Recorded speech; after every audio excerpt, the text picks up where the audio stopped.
अब कहानी को शुरू करते हैं। युद्ध भूमि में बिगुल बज चुका है।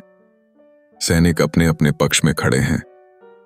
पांडवों की सेना सुव्यवस्थित रूप से तैयार है।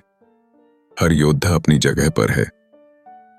हर रथी एक रणनीति के साथ खड़ा है। और तभी दुर्योधन अपनी आंखों से यह सब देखता है।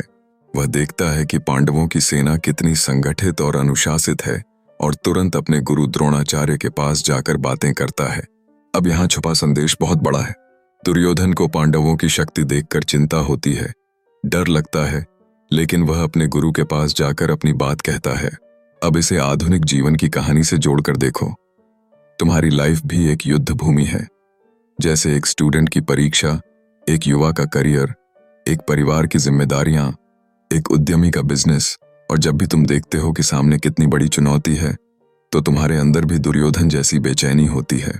मान लो तुम परीक्षा हॉल में हो और तुम्हें दिखता है कि बाकी सब बहुत प्रिपेयर हैं, सबके पास नोट्स हैं, सबने मेहनत की है, और तुम सोचते हो यार मैं तो पिछड़ गया, अब क्या होगा।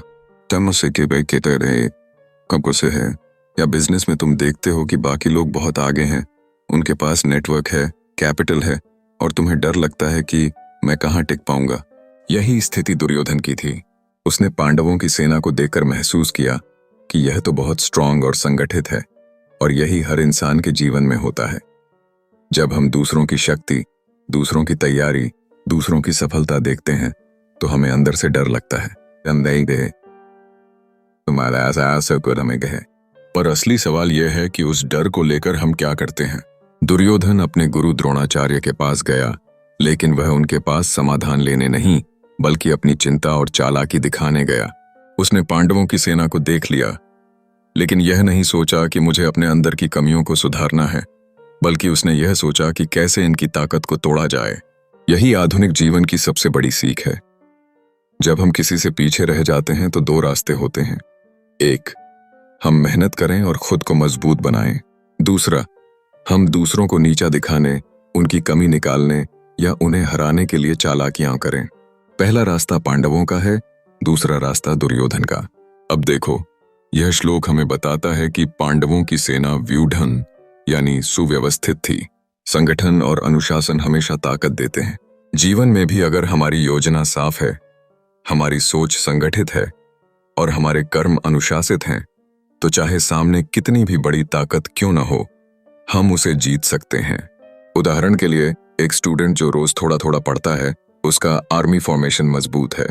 एक उद्यमी जो धीरे धीरे अनुभव लेता है, टीम बनाता है, उसका संगठन मजबूत है। लेकिन जो आखिरी वक्त पर हड़बड़ाता है, उसके पास रणनीति नहीं होती, वह दुर्योधन की तरह डर जाता है। यह श्लोक हमें याद दिलाता है कि डर तब आता है जब हमारे पास तैयारी की कमी हो। पांडवों की सेना संगठित थी क्योंकि उनके पास विश्वास और अनुशासन था, जबकि दुर्योधन के पास संख्या तो थी, लेकिन मन में डर और असुरक्षा थी। यही कारण है कि जब इंसान गलत मार्ग पर चलता है, चाहे उसके पास संसाधन कितने भी हों, उसे अंदर से असुरक्षा खाती रहती है। अब इसे आज के मॉडर्न उदाहरण से जोड़ो। सोशल मीडिया पर तुम देखते हो कि कोई तुम्हारे दोस्त ने बड़ी कार खरीदी, किसी ने विदेश जॉब पा ली, किसी ने शादी कर ली, किसी ने बिजनेस शुरू कर दिया। तुम्हें अंदर से लगता है मैं तो पीछे रह गया, और यह दुर्योधन वाली भावना है। लेकिन अगर तुम सोचो मुझे भी अपनी जिंदगी को व्यवस्थित करना है, रोज थोड़ी मेहनत करनी है, धीरे धीरे अपनी सेना यानी अपने कौशल और आदतों को मजबूत करना है, तो यह पांडव वाली सोच है। असली फर्क संगठन और तैयारी में है।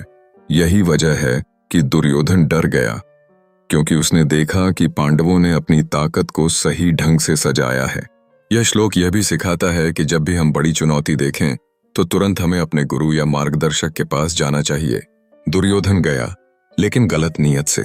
अगर वह अपने गुरु से पूछता मुझे क्या करना चाहिए, कैसे धर्म और सत्य के रास्ते पर चलूं, ये तो शायद कहानी बदल जाती।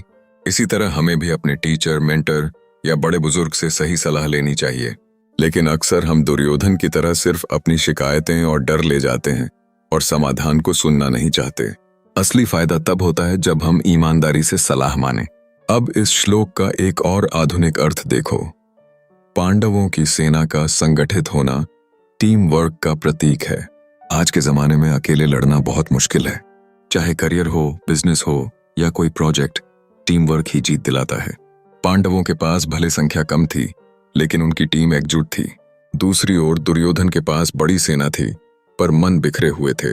यह हमें बताता है कि जीवन में संख्या या संसाधन नहीं, बल्कि एकता और अनुशासन सबसे बड़ी ताकत है।